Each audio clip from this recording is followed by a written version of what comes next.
Hmm. Can we please DoorDash now? No. When are we gonna DoorDash? Probably not gonna. Okay.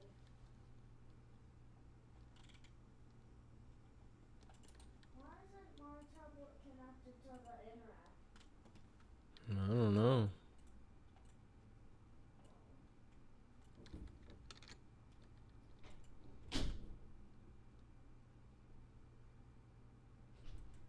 Can I please borrow your remote?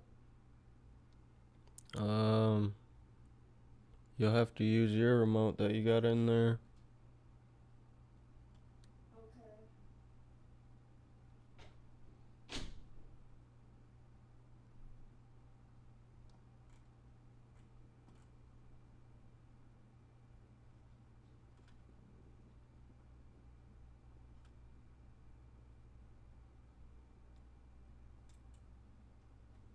Oh yeah, guys, we're live right now. Sorry.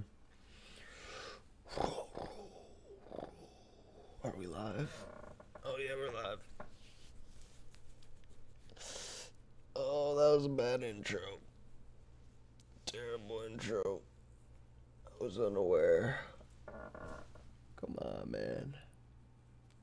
Well, you're here. Next star one. I'm Bias Voice Letting Go, guys. What's going on? You see this double screen setup, guys? That's why I'm looking over here. It's because I got a screen right here. I got a screen right here, guys. So I'm gonna have to get used to looking over here. I just got a new setup, whatever. I'm RGB real streamer. Don't got my other lights plugged in, but it's okay. Anyways, pay attention, guys. Next one, Unbiased Voice Underground. I'm building tech companies. And that's what I'm doing. That's what you guys are watching right now. That's what I'm having in right now, guys. So, let's just jump right into it. Let's not waste a lot of time because I already wasted the first 3 minutes just chatting, guys. So, let me make sure I'm addressing you guys correctly. Let's get into it, guys. On this screen, you can kind of see what I'm doing, but it doesn't matter because you can actually see what I'm doing on your screen, so you don't have to pay attention to this particular thing. But look what I got going on, guys. Boom. This right here doesn't look like much, but it's a multi-million-dollar company, guys. All right here, where you see this next.js 15 social media. This is a multi-million-dollar company. Now, it's kind of hard for you guys to believe because you may not believe that learning how to code can get you multi-million dollars. But what would I tell you, or what would you say if I told you that in fact learning how to code guarantees you to be a millionaire? Because if you're smart, you know how to market. If you can build software, you can sell it for thousands of dollars. That's basically the bottom line, what I'm trying to get to. But this right here, multi-million dollars.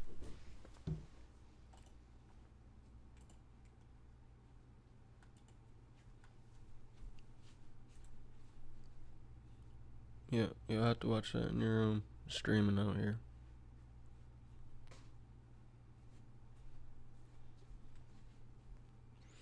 But yeah, guys, multi-million dollars in the Visual Studio right here in this little folder. So that's all you need to do is jump on it, guys. Today, coding today. You need to teach your kids coding. You need to. School teaches us a lot of things, but a lot of it's watered down, guys. The kids need to know that they can create and build and sell tech companies, guys. So that's basically what it comes down to, you know. I want to jump right into it, but basically what I'm going to be doing this whole time, I'm not going to be building a tech company, guys. I'm going to be just vibing, you know, because sometimes I want to scroll on YouTube, whatever. So basically this isn't really a tutorial stream. This is just because I'm following a tutorial to do this, guys. So basically just jump in, you know, hang out, you know, have a good time. Maddox just dropped a vid. You got to retweet every time. So yeah, let's jump right into it, guys. Shout out Vandal, Dirty Sproit. Shout out Vandal, guys. Let's jump right into it, guys. What do we have? We have Visual Studio Code opened up, and if you look into it, it's components, you guys. There's a lot of pieces to this puzzle,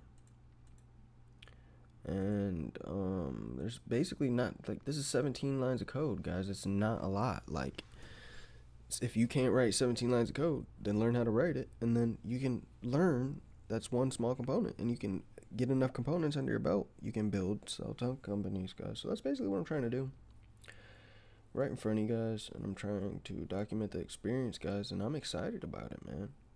I'm very excited, but it's just I'm not a, I'm a beginning streamer, so it's like it's different. It's trying to navigate keeping you guys entertained. So what I'm really gonna do is I'm not here to keep you guys entertained. This is not, you know, it's not that. I'm basically here just to document what I do before I build and sell my tech company. Because the internet, guys, the internet is not capable. I mean, the internet is capable, but it's not being implemented. It's not being used, guys. It's 10, 30, 20 years behind. You know your old uncle who doesn't know how to use Facebook, Snapchat, any of that? That's what the internet is right now, guys. If you look on my screen, let's drag this back over here. If you look on my screen, guys, this is 2D text, guys. 2D buttons. Like, what does this button do when you click it? Oh, it gets bold and then pops up another 2D. Guys, the internet's way more capable than that, guys. So let's just jump right in it, guys. I like this on my big screen. For some reason, I'm new to 2 displays. Let's jump right into it, guys. Let's get that tutorial opened right back up, guys. Social media, build a full stack right here.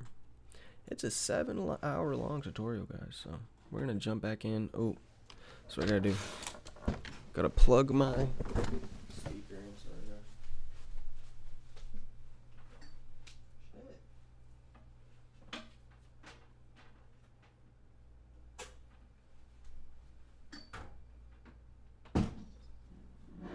No way.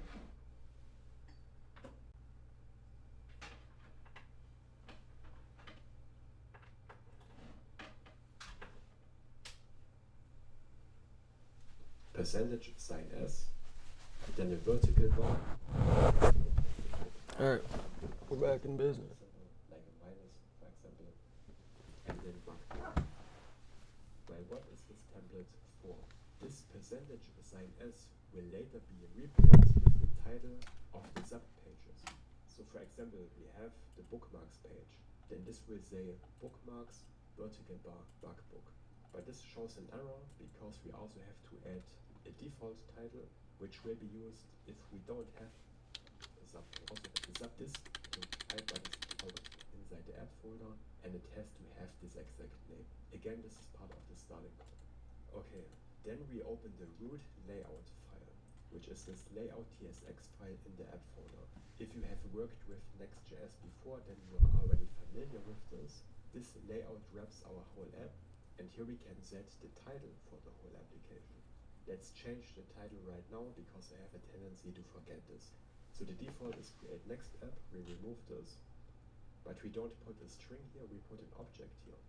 Because this way we can set a title template, which is even cooler.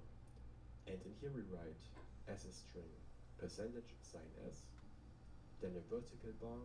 If you don't know how to write a vertical bar, you can also use any other symbol, like a minus, for example, and then bug book. Well, what is this template for? This percentage sign S will later be replaced with the title of the subpages. So for example, we have the bookmarks page. Then this will say bookmarks, vertical bar, bug book. But this shows an error because we also have to add a default title, which will be used if we don't have a subpage with its own title. Then this will just say bug book and nothing else. And then we can set a description which will be shown on social media, for example, if we share a link to our app. You can set this to whatever you want. I'm gonna write the social media app for power nerds to make this a bit funny, right? Okay, save this, and then we open the next config file. We are using next.js 15, right? And one change they made is that the client-side router doesn't cache pages anymore by default. So it used to be the case that when we navigate between different pages, they are stored in a client-side cache for 30 seconds. And some people didn't like this as the default because it means you can see stale data for 30 seconds instead of the latest data. But the benefit is pages load faster. And for our app that's perfect because most of the data here doesn't need to update on every navigation. This part down here is cached. This part up here doesn't really change often. And the feeds are cached and revalidated by React Query, so they are not affected by this anyway. So, long story short, I want to enable this caching again, like it used to work before. But now we have to opt in rather than opt out. We do this in the next config file, we add this experimental block, and here we set stale times dynamic to 30, so that again, the client-side router caches pages for 30 seconds, because for our app, this behavior is perfect. Okay, all the changes I have made until now to this project, with the packages, with stale times, with the shed.cn components, are part of the starting code. I will push the project as it is right now to GitHub as the starting code, but everything that comes from now on, you have to do yourself. So I will push all these changes here to GitHub. I will give this branch a special name, and I will put a link to the starting code into the video description. Okay, in this part we will set up our database, and for this we will use the Zell Postgres because it's very easy to set up and the first database is free. We will later also deploy our project to Zell so we have everything under one roof. If you want to use a different Postgres database, you can do this as well. You will just need a connection string, and the Zell Postgres is powered by Neon under the hood, so you can also create a database directly here on neon.tech. But again, the easiest way is to just do it on the Zell directly. As the ORM, we will use Prisma, which is very popular for next.js. An ORM is just a library that makes it easier to query our database so that we don't have to write raw SQL. Instead, we can use these predefined functions here. We will set this up in a moment, but for now we set up our database. So go to thezell.com, click on storage, and create a Postgres database.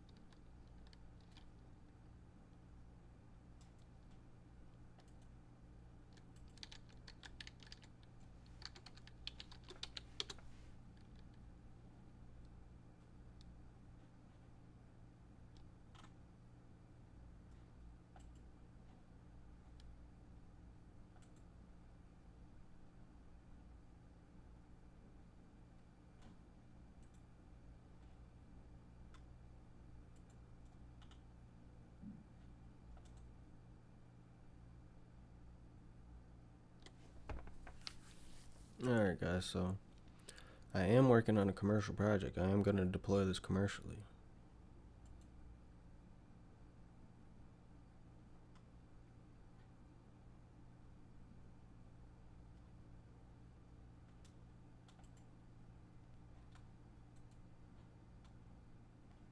Database. We have to give this a name, next.js 15.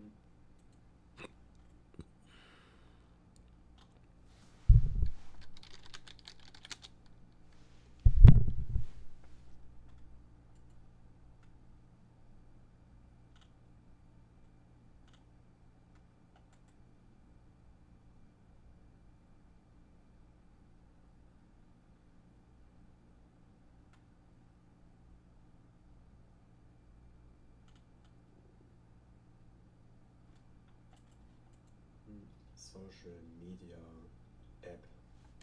To create and set up our database. So we will set this up in a moment, but for now we set up our database. So go to thezell.com, click on storage,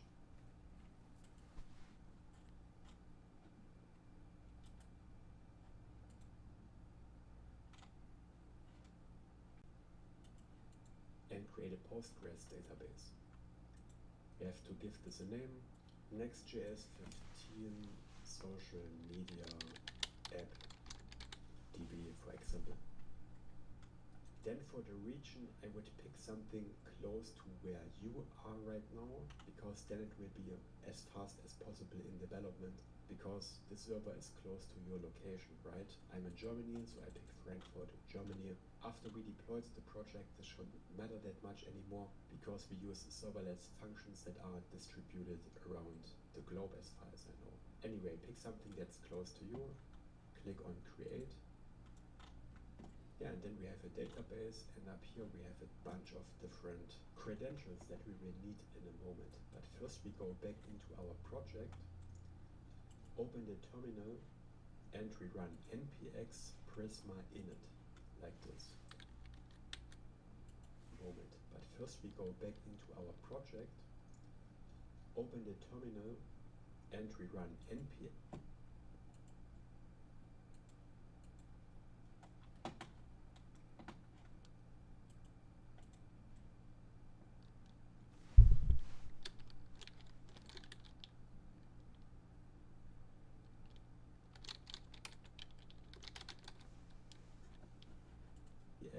Prisma init, like this. We run this, and this creates a bunch of new files. We get this Prisma schema, which is our database schema. Here we can define all the different tables that we want to have in our database. And it also created this .env file, which is not pushed to GitHub because it's mentioned here inside the git ignore. Because the env file contains sensitive credentials like our database passwords, which we now put in here. From the Basel PostgreSDB, click on env.local, copy all of these back into our project. We can delete all of this, put these in here. We can also add a comment, for example, Basel Postgres. We can from our database. Here we have this terminal, but first we go back into our project, open the terminal, and we run npx prisma init, like this. We run this, and this creates a bunch of new files. We get this Prisma schema, which is our database schema. Here we can define all the different tables that we want to have in our database. And it also created this .env file, which is not pushed to GitHub because it's mentioned here inside the git ignore. Because the env file contains sensitive credentials like our database passwords, which we now put in here. From the Basel PostgreSDB, click on env.local, copy all of these back into our project. We can delete all of this, put these in here. We can also add a comment, for example, Basel Postgres, just for organization.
Then we have some extra configuration for Prisma. We need this snippet here, data source DB.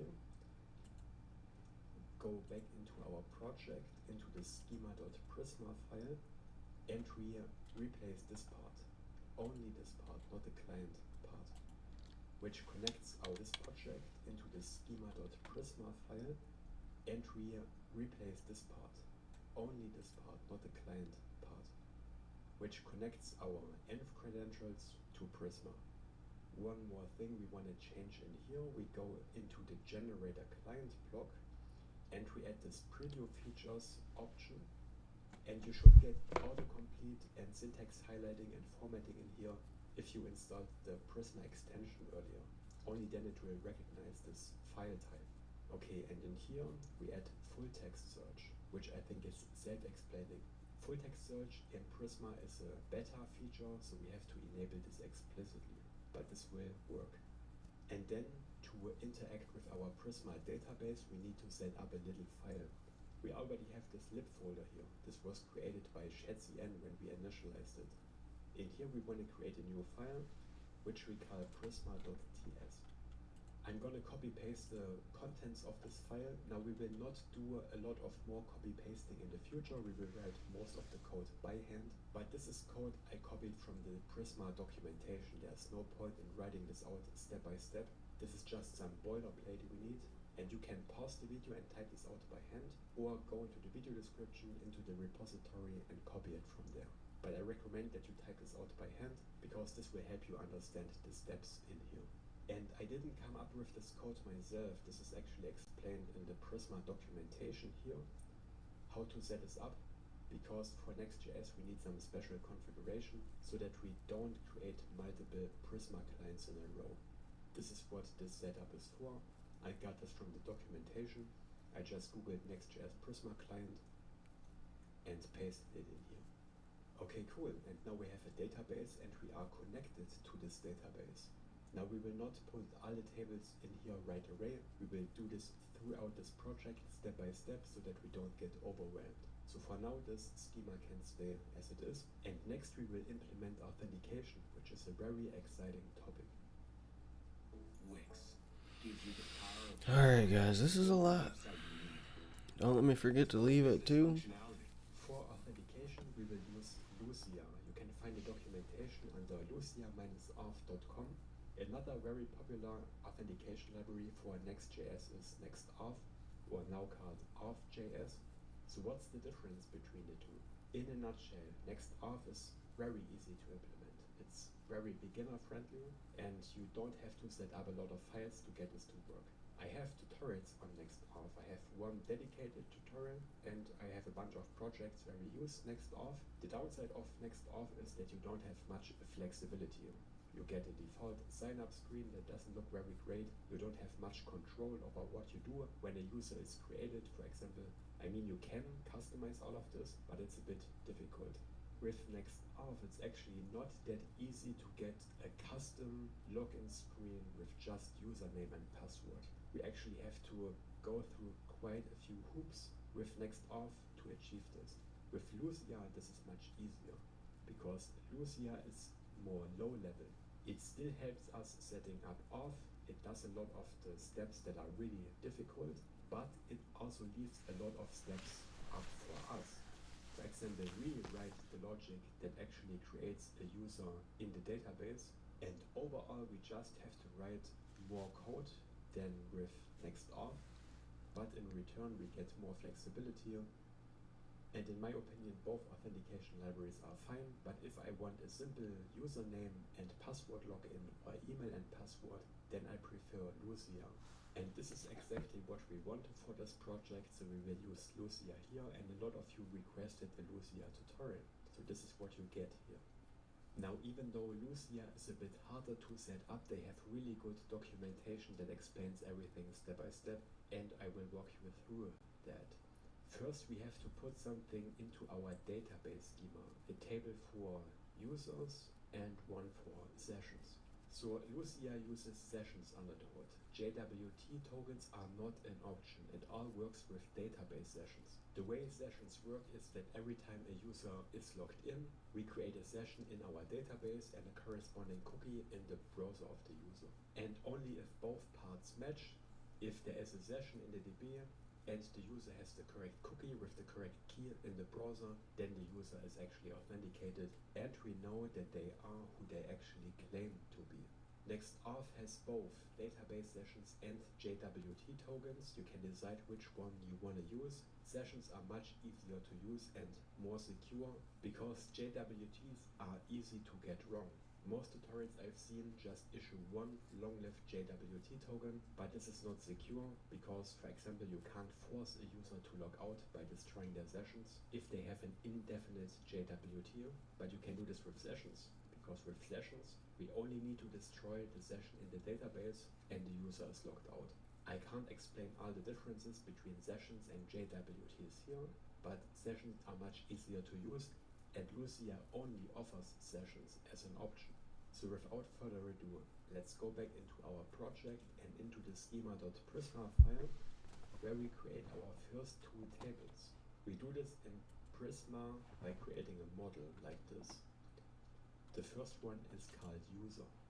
Now here in the docs we can see what fields or what columns our user model needs, but we will add with all the other stuff that the user in our app will need later. Okay, so let's start with the idea. Idea of type string, uppercase string, and then we write add ID behind it. This is Prisma's way to say this field is the unique ID of this entry, because every database entry needs a unique identifier, and this is how we do this. Next, we need a field called username, which is also a string, and we set this one to unique, so every username can only exist once in our database. And I think username is not part of the Lucia schema, it isn't, but we add it to our table because our users need usernames later. We will also add a display name, which we write in camel case like this, which is also a string, but the display name doesn't have to be unique because it's not used for login. And if you installed the Prisma extension earlier, you can now press the formatting shortcut and it puts everything in place properly. But we need a few more fields.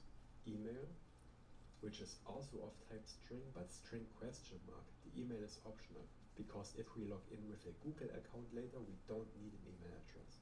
But this one has to be unique as well, because we can't allow two users to have the same email address, right? Next, password hash, which is also an optional string, because again, we don't need it for Google login, but for password login, obviously. Then an optional Google ID, if the user uses Google login, which has to be unique as well. Then let's also add the avatar URL, which is optional. This is where we store the URL of the avatar when the user uploads it, but this is something we will implement much later. The bio as an optional string, and then, like in the documentation, we need this sessions array, and sessions are another table. So for each user we can retrieve the corresponding sessions. So this is a session array, but it shows an error because we haven't created the session model yet. We do this below. So this is another table in our database. But two more lines I want to add to the user model. We also add the created as timestamp, which will be set by Prisma automatically. We set the type to date time, and then as default, and then we pass now, which we call like a function. This way, when we later create a user, we don't have to pass this created as timestamp. Instead, it will automatically be generated by Prisma. And then one more line below, add map, and then inside the string we write users. This is the name of this table, because otherwise the table would be called user with an uppercase U, but this is not a good naming convention for SQL. SQL tables are usually named lowercase and plural. So this way we can rename this table, but the model in our app will still be called user. Okay, great. And now we need the session table. Again, each session needs a unique ID, so we can copy this. Each session belongs to a particular user, so we need a user ID. It also needs an expiration time, because these sessions are not active indefinitely. And then if you install the Prisma extension, you should be able to press the formatting shortcut. Again, you can find this here, format document, Shift-Alt-F, and it will add this line, which belongs to this user ID here. This connects this session to the user in a one-to-many relationship. It says, okay, we have this user ID, and this user ID references an ID in the user table, so it belongs to a particular user. And we add one more thing to this relation annotation here, so comma, on delete, colon, cascade, like this. This way, if we delete a user, the corresponding sessions will also be deleted, because every session needs a user ID, right? So if we delete this user, there's no point in keeping this session, so we will delete it instead. And I think if we don't delete it, then we would also get an error if the user is missing but the session is there, so we have to add this. And again, we want to rename this table to the proper naming convention, sessions. And this should now look pretty similar to what we see here, yeah? The same relation, same structure, just that we have a few more fields. Just one more little change, I want to call this plural here as well, sessions, and not session, because this is an array of sessions. Every user can have multiple sessions. They can be logged in into different devices multiple times. Okay, and then we open the command line again, and we run npx prisma db push, which pushes this new database schema to our Postgres database on the Z, so that these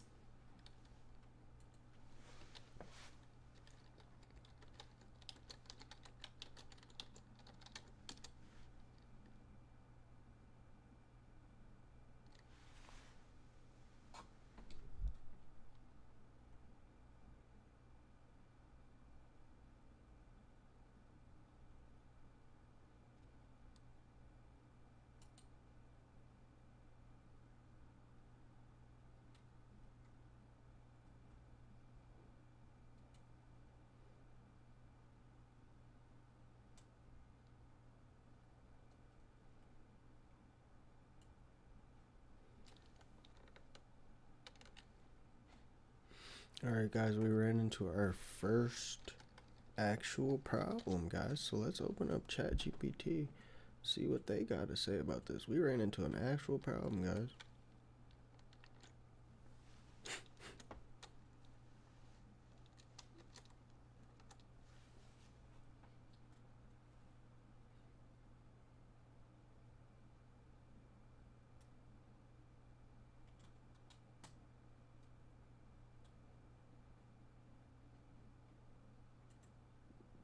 Okay, so I gotta put this in my environment file,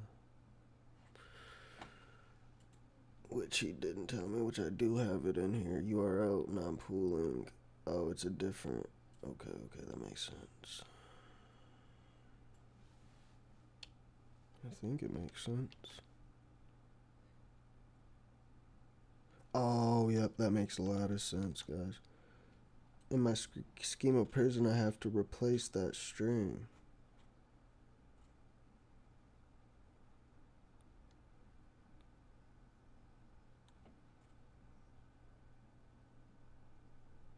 Schema Prisma. Where is that?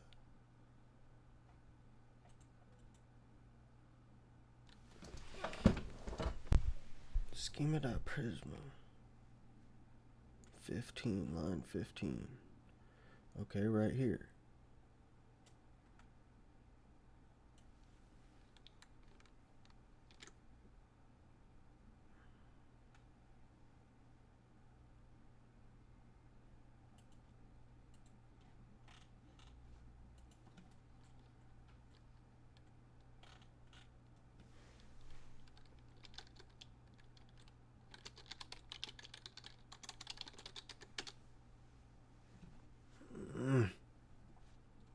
I hate when it does that, bro.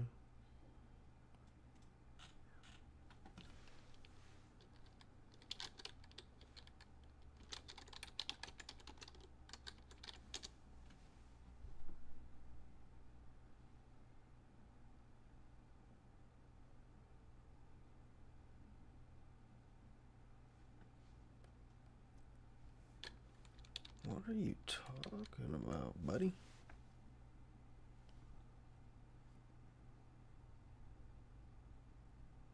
Oh, it's not defined.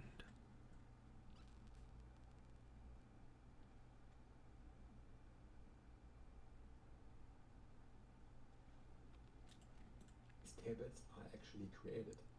It's not the last time we do this, but for now, this is our schema. Next, as described in the Lucia documentation, we need to set up a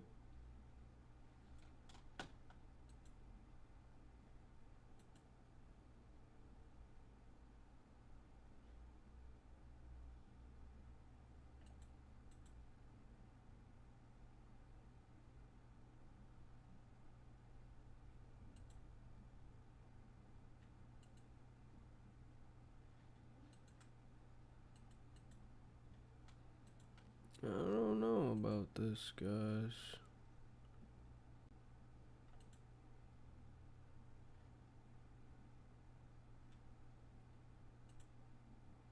Why is that not? Why is that hidden?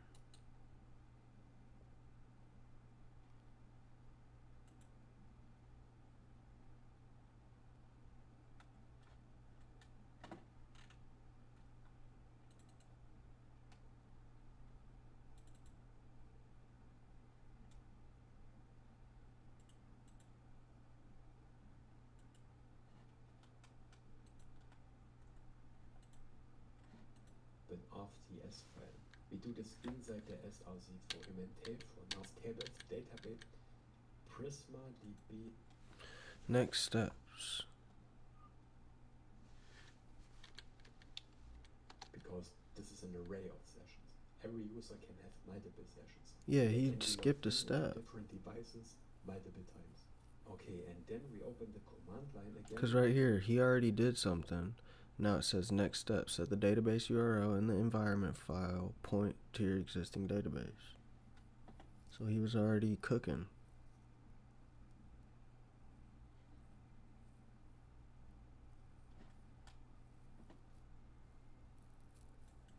And we run npx prisma db push, which pushes this new database schema to our Postgres database on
It loaded my environmental variables from the env file. These are my environmental variables.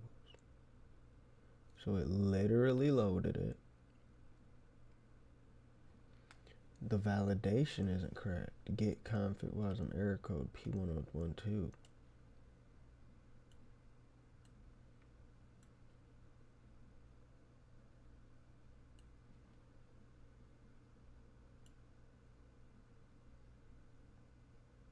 But it's defined in my environment.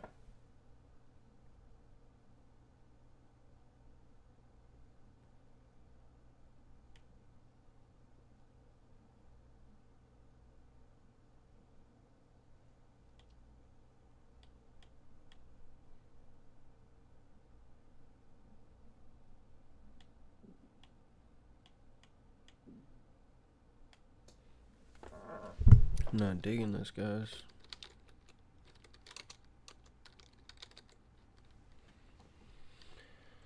I'm not digging this NBX Prisma database push.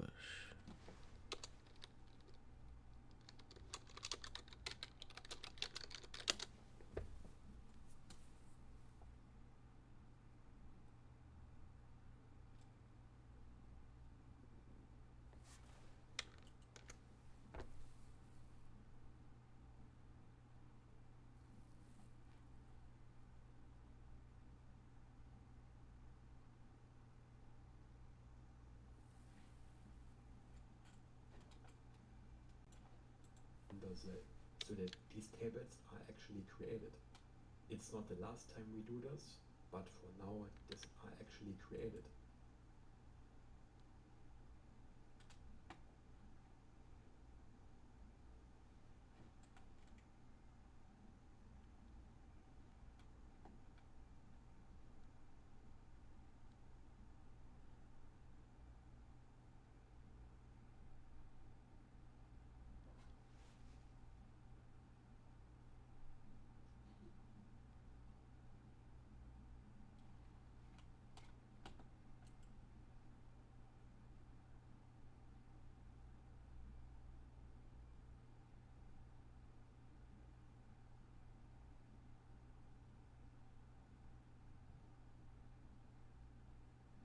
Why isn't it loading the other environmental variables?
Yeah, guys, I am lost. This is the first time I got lost on this project. I'm not understanding why it's not working.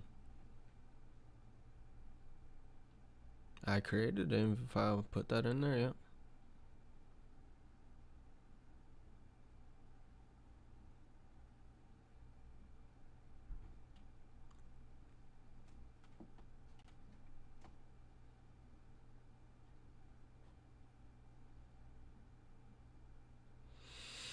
Alright, so it's literally something simple. Like my inv file is not where it needs to be. I'm gonna go ahead and put it in the next.js. Or not.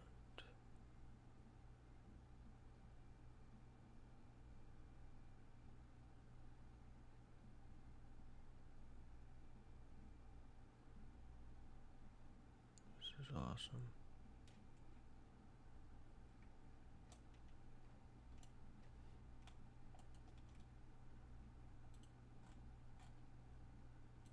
That was exactly what I wanted to do.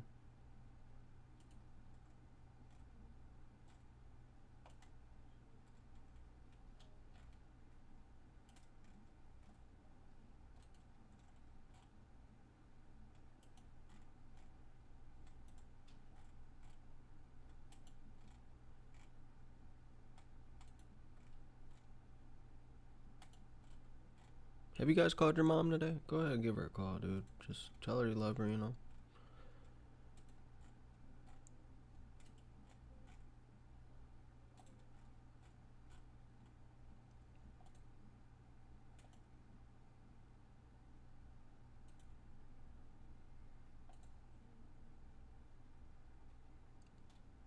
Guys, the environment file is in the root folder, guys.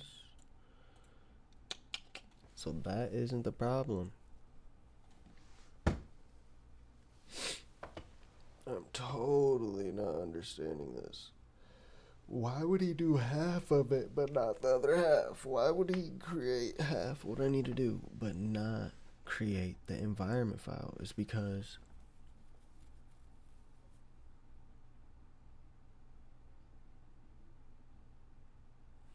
this environment file has specific stuff.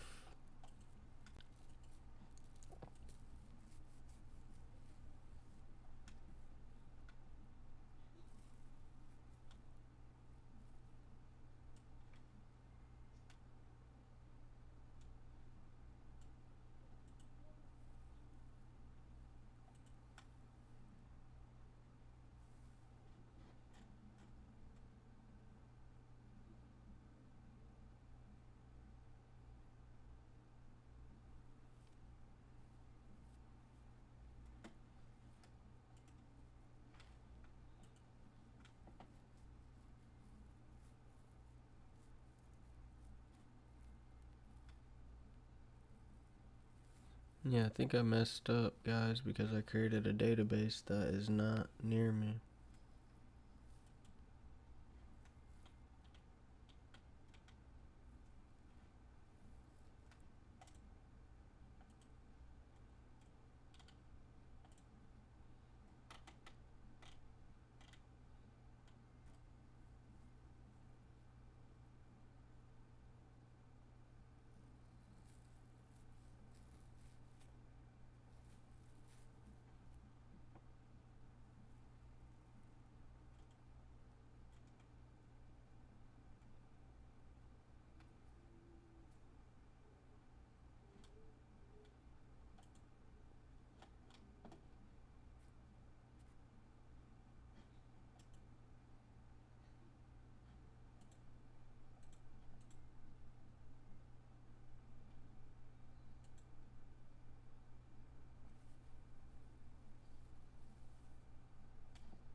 one more. Instead, when we pass now a model in the bio as an optional string, and then like in the documentation we need this sessions array, and sessions are another table.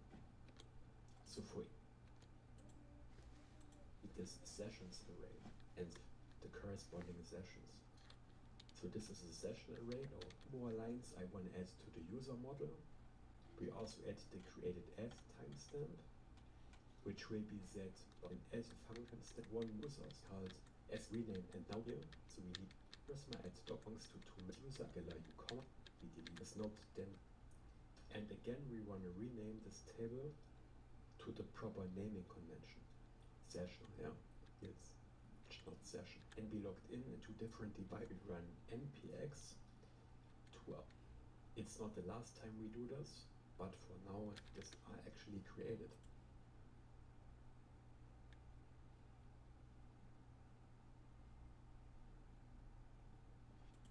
It's not the last time we do this, but for now this is our schema. Next, as described in the Lucia documentation, we need to set up an RTS file.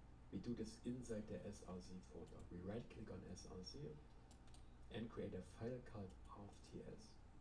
Here we create the Lucia client and we set up the authentication logic. So first we create an adapter. The const adapter equals new session model is what we just created here. The database changes with npx prisma db push. So if you haven't done this step, go back and do this first. npx available on the Prisma client. After you pushed, the database changes with npx prisma db push. So if you haven't done this step, go back and do this first. Comma, and then we also have to pass the user model like this. Oh, you see a packet accuracy x complication such this got struck valid indefinitely.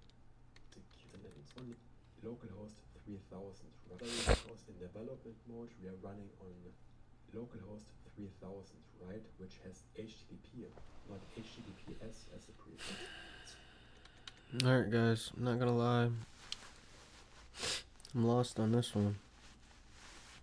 This is I usually always have a problem connecting my database to the, so whatever, I guess, I'll figure it out. That's why I usually just want to use, at first I tried to use Mongo, didn't work, and then I tried to use SQL and PHP and it worked.